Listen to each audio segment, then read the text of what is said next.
the US Copyright Office released part 3 on generative AI training, the biggest part, out of the blue on May 10th. And the day after, the head of the Copyright Office, Shira Perlmutter, was fired. So we all know that's a mess, but I have Eric Burgess, CEO of Credtent, who's actually working in the AI licensing, really leading the wave. What do you think about, I mean, just what's your take on what the document said and also what might be going on in terms of AI training? Well, thanks for having me on. The challenge here is there's such drastically different perspectives from AI companies and creative people about this. And this is one of the things we try to do, is to be that puzzle piece to be able to bring them together. Credtent is designed as a platform to really encourage the agency of creative people in the age of AI. And we need this support from the copyright rules that are enshrined in the Constitution. This is something that I think we can all agree is something that's important, because without copyright giving the power of somebody to actually keep their intellectual property, to spend the time doing this, we really don't have a way for creative people to make any kind of business. And one thing that we really need to think about, as obviously something like this that happens with the firing, it feels very Doge. It feels very much like our AI bro, sort of advisors to the White House have come in and said, get rid of that person, even though it's probably not legal. I'm sure there will be some kind of lawsuit that's happening about that, just like the Librarian of Congress was let go not too long before that. There's some question as to whether or not the legality of the administration making this decision.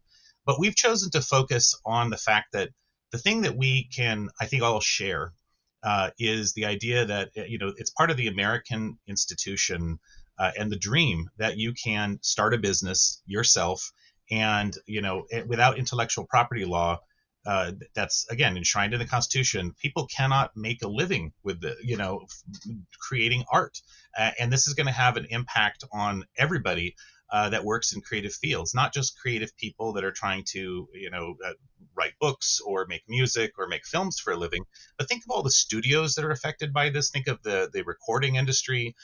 Think of all the people that are the ancillary part of the entertainment industry that will be destroyed if indeed we as Jack Dorsey tweeted a few weeks ago, delete all IP law, which, of course, Elon immediately, said he agreed. Well, that sounds like it's wonderful, I suppose, for billionaires that have already, used intellectual property laws to secure their patents.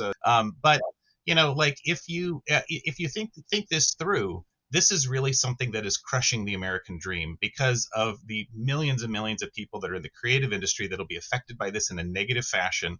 And it just turns us into China, where there is no respect for copyright, generally speaking, and why would we want to do that? The United States of America is the content capital of the world. We create more fantastic intellectual property than anyone. This is part of the American spirit. And so I feel like if we can agree on the fact that this is something that is absolutely essential to our identity as Americans, which I really believe it is, that you can go start your business with something that you can patent, that you can copyright, that you can create. We're giving up on the American dream. We're just crushing it and preventing people, small businesses and large businesses alike, from actually being able to be successful. I mean, you're going to see Disney, and you're going to see Warner Brothers. You're going to see big, giant media companies have real problems with this if indeed we go down this path of saying, everything can be stolen now effectively. Well, then just let it go. I mean, stealing at scale is still stealing. So I think that's a really strong feeling that I have about this, and I think people are going to rally against it. And so that's why we started this petition, to be able to get people to sign up and say, we're not trying to attack the administration. We're not trying to slow AI innovation.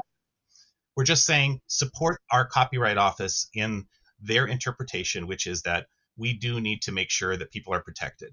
And I can tell you, I used fair use as an excuse to be able to work on a platform 10 years ago that was all about content curation.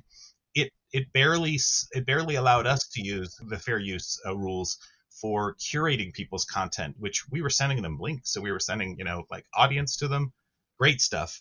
But this is not going to hold up, I don't think, in the long run. I think the judiciary will protect us, especially considering this is something that is so essential, I think, to our identity as Americans. So. No, totally. And I will say, like, that document, quite honestly, I haven't really seen, looking at the legal cases and just sort of researching this for my